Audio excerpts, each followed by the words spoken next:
আসসালামু আলাইকুম আরহামতুল্লাহ। আজ এমন এক কাহিনী বলবো যা শুধু গল্পের জন্য নয়, বরং আমাদের প্রত্যেকের জীবনের জন্য একটি কঠোর সতর্কবার্তা। এক নারীর দাফন চলছিল, কিন্তু কবর জন্য সেই লাশকে গ্রহণ করতে চাইছিল না। শায়ক তার 30 বছরের অভিজ্ঞতা নিয়েও সেই দিন যা প্রত্যক্ষ করেছিলেন তা ছিল তার জীবনের এক অপ্রত্যাশিত পরীক্ষা। কি এমন ছিল সেই মৃত্যু নারীর জীবনে, যার কারণে এতজন মানুষের সম্মিলিত চেষ্টাও সামান্য একটি দেহকে কবরে নামাতে পারছিল না? চলুন শুনি সেই শায়কের জবানিতে এক নামাজ বিমুখ মায়ের মর্মান্তিক পরিণতির সত্য ঘটনা। একজন নারী মারা যান, তার ঘটনা একজন শায়ক বর্ণনা করেছেন, যিনি সেই সময় উপস্থিত ছিলেন যখন কবর দেওয়া হয়েছিল। তিনি বলেন, শুরু থেকে তার পরিস্থিতি ভালো ছিল না। গোসল করানোর পর থেকে আমি বুঝতে পারছিলাম পরিস্থিতি ভালো নয়, কারণ এ বিষয়ে তার 30 বছরের অভিজ্ঞতা রয়েছে।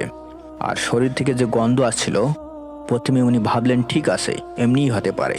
তিনি বিষয়টা উপেক্ষা করেছিলেন, এই ভেবে যে হয়তো এমনি গন্ধ আসছিল লাশ থেকে। তিনি বলেন, যখন লাশটিকে খাটিয়ে রাখা হলো এবং তাকে নিয়ে কবরস্থানে নিয়ে যাওয়া হলো, শায়ক বললেন, কবরস্থানে আমরা অনেক লোকজন ছিলাম। একটা গাড়িকে উল্টে দিতে যতজন লোক প্রয়োজন, মোটামুটি ততজন লোক ছিলাম আমরা কবরস্থানে। তো যখন আমরা নারীটিকে কবরে রাখতে চাচ্ছিলাম, কিন্তু তাকে তোলা যাচ্ছিল না। 5-6 জন ভাই মিলে নারীটিকে তোলার চেষ্টা করেছিল, কিন্তু তাকে তুলতে পারছিল না। আরও 4-5 জন ভাই এসে তাকে তোলার চেষ্টা করলো, কিন্তু পারল না। এই জন্যই শায়ক বললেন যে আমরা এতজন ছিলাম যারা চাইলে একটু পুরো গাড়িকে উল্টে দিতে পারবো। কিন্তু এই লাশটি ছিল ছোটখাটো হালকা স্বাস্থ্যের, তবুও তাকে খাড়িয়া থেকে তোলা যাচ্ছিল না। সমস্যাটা কোথায়? তারা সর্বোচ্চ চেষ্টা করলো, কিন্তু লাশটিকে খাড়িয়া থেকে একটু উড়ানো গেল না। শায়ক বললেন, আমি সব ধরনের ফিকহ বিষয়গুলো পড়েছি, অনেক বই পড়েছি, কিন্তু সেগুলোতে এমন কিছু পাইনি কখনো। লাশ থেকে রক্ত ঝরলে কী করতে হবে, হাড় ভাঙলে কী করতে হবে, বা যদি লাশটিকে টুকরো টুকরো করে কাটা থাকে তাহলে কিভাবে গোসল দিতে হবে, দাফন করতে হবে, এগুলো পড়েছি। কিন্তু আমি কখনো এমন পরিস্থিতির কিছু পড়িনি। তাই আমি এক শায়ককে ফোন করতে বাধ্য হই। আরও পরিস্থিতি যখন অনেক খারাপ ছিল, এমনি তার শায়ককে কল দেওয়ার আগে তিনি কবরটি মাঝ বরাবর দাঁড়িয়ে, অর্থাৎ তার 2 পায়ের মাঝ বরাবর কবর রেখে লাশটিকে অনেকভাবে নামাতে সাহায্যের চেষ্টা করেছেন, কিন্তু লাশটি কোনোভাবে উড়ানো যাচ্ছিল না। তাই অবশেষে তিনি হাল ছেড়ে দেন এবং বলেন, আমি আমার শায়ককে ফোন করে জিজ্ঞেস করে দেখি এখন কি করতে হবে। তো তিনি তার এক শায়ককে কল দেন এবং দ্রুত তাকে পুরো ঘটনা বোঝানোর চেষ্টা করেন এবং বলেন, এই হচ্ছে অবস্থা, আমি এখন কি করব, আমি জানি না আমার কি করা উচিত। তো তখন শায়ক বললেন কুরআন পড়া শুরু করতে। তিনি বলেন, আমার অভিজ্ঞতা অনুযায়ী আমি জানি মৃত ব্যক্তি তো কোরআন পড়া শুনতে পারে না, তাহলে কেন আমি কুরআন পড়ব? তার শায়ক বললেন, পড়তে থাকো, কারণ আমার কাছে এটার কোনো উত্তর নেই, তাই তুমি পড়তে থাকো। তিনি বললেন ঠিক আছে, এবং এরপর তিনি লাশের কাছে ফিরে আসলেন এবং বললেন, আমি কুরআন পড়া শুরু করলাম, কিছু আয়াত পড়লাম সূরা ইয়াসিন থেকে, আরও সূরার আয়াত পড়তে থাকলাম। তো লাশকে কবরে নামানোর জন্য প্রথমে পা নামানো গুরুত্বপূর্ণ। আমি লক্ষ্য করলাম লোকজন তার একটি পা তুলতে সক্ষম হয়েছে। কল্পনা করে দেখুন, এতগুলো লোক একটা পা তুলতে সক্ষম হয়েছে। তিনি বলেন, আলহামদুলিল্লাহ, কিছু না হওয়ার চাইতে এটুকু হওয়া অনেক ভালো। তিনি বলেন, আমি কুরআন পড়তেই থাকলাম এবং সেই নারীর 3 জন ছেলে মিলে নারীর লাশটিকে কবরে নামানোর জন্য উঠালো, আর তিনি তখনও কুরআন পড়ছিলেন। তিনি বলেন, হঠাৎ কেউ একজন আমাকে ডাক দিল বা পিছনে টান দিল, এবং তখন আমি কুরআন তেলাওয়াত করা বন্ধ করে দেই। তখন আমি লক্ষ্য করি লাশ সহ ছেলেগুলো কবরে পড়ে গেল, কারণ হঠাৎ করে লাশটি অনেক ভারী হয়ে গেছিল এবং এটা তারা সহ্য করতে পারেনি। তখন লাশ সহ তারা কবরে পড়ে যায়। তিনি বললেন, এটা কি হলো, তোমরা তোমাদের মায়ের লাশের সাথে এমন করলে কেন? তারা বলল, আল্লাহর কসম, আমরা কিছুই জানি না, হঠাৎ করে তিনি অনেক ভারী হয়ে যান এবং আমরা তাকে আর ধরে রাখতে পারিনি। তিনি বললেন, যাই হোক, এরপর আমি কবরের ভিতরে নামি।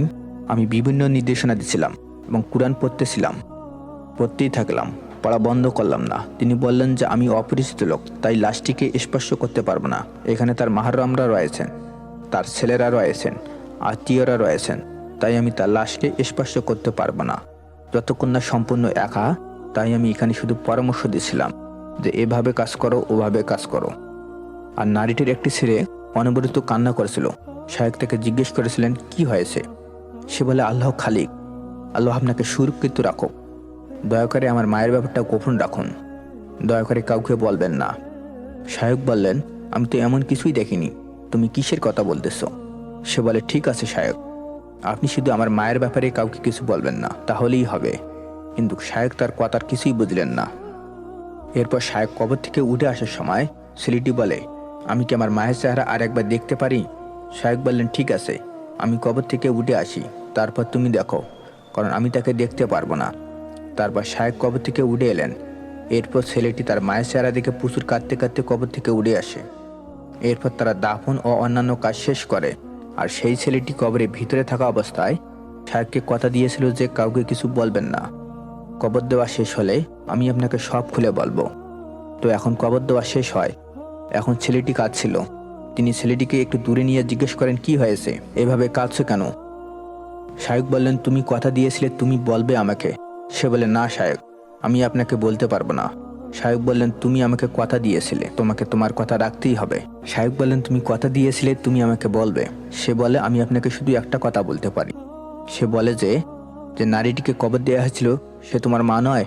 শায়েক বললেন, আমার কাছে সব প্রমাণ আছে, উনি তোমার মা, তার নাম এবং সবই এখানে রয়েছে। সে বলে, আল্লাহর কসম শায়েক, যখন তার গোসল করানো হচ্ছিল তখন আমি সেখানে ছিলাম, এবং আল্লাহর কসম, যেটা মাত্র দেখেছি তা হচ্ছে কালো কোয়েল, কালো পাথরের মতো চেহারা, তাই এটা আমার মা হতে পারে না। এবং সে এরপর কাঁদতে থাকলো। শায়েক বললেন, আমাকে বলো সমস্যাটা কি হয়েছে? সে বলে, সাহেব, আমি আপনাকে বলতে পারবো না, এবং সেটা বলে চলে যায়। এখানেই ঘটনা শেষ। শায়েক বলছেন, এর কয়েক মাস পর আল্লাহর ইচ্ছা আমি এক কবরস্থানে জানাজার নামাজ পড়াই, এবং সেখানে আমার কাছে বড় দাড়িওয়ালা এক ব্যক্তি আসে, গায়ে গাতরা পরা ছিল এবং তার কপালে সেজদার দাগ দেখা যাচ্ছিল। এসে বলে, শায়েক, আমার কথা মনে আছে আপনার?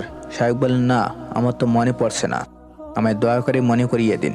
সে বলে, আমার মনে আছে কিছু মাস আগে একজন নারীকে কবর দেওয়ার সময় লাশটিকে নামানো যাচ্ছিল না, আমি সেই নারীর ছেলে। শায়েক বলেন, ও আচ্ছা, আগে তুমি দেখতে একটু আলাদা ছিল মনে হয়। সে বলে, জি আলহামদুলিল্লাহ, আমি তওবা করেছি এবং আগের থেকে পরিবর্তন হয়েছি। শায়েক বলেন, তুমি কারণ না জানিয়ে চলে গেলে সেদিন? তুমি আমাকে কথা দিয়েছিলে, তোমাকে সেই কথা রাখতেই হবে। সে বলল, এখন আমি আপনাকে বলবো কি হয়েছিল। শায়েক জিজ্ঞাসা করলেন, কি হয়েছিল? সে বলে, আমার মা তার পুরো জীবনে কখনো এক রাকাতও নামাজ পড়েনি, তার সম্পূর্ণ জীবন কোনোদিন নামাজ পড়েননি, তাই হয়তো লাশ কবরে যেতে চাচ্ছিল না। এটা দেখে আমি কান্না শুরু করে দেই। আর সর্বশেষ আমি যেটা দেখেছি তা হচ্ছে, যখন আমি তার মুখের কাপড় সরিয়ে দেখি তার শরীর সম্পূর্ণরূপে কালো হয়ে গেছে। এটা আমার মা হতে পারে না, তাই আমি আর বেশি চিন্তিত হই এবং ভয় পেয়ে যাই। এটা হয়েছিল সেদিন। তো এইটাই ছিল ঘটনা, তা এই শায়েক বর্ণনা করলেন। তিনি বললেন যে যেহেতু সে সারা জীবন নামাজ পড়েনি, নামাজ পড়া নিয়ে উদাসীন ছিল, আমার সাথে এই ঘটনাই ঘটে, লোকজন সাক্ষী রয়েছে।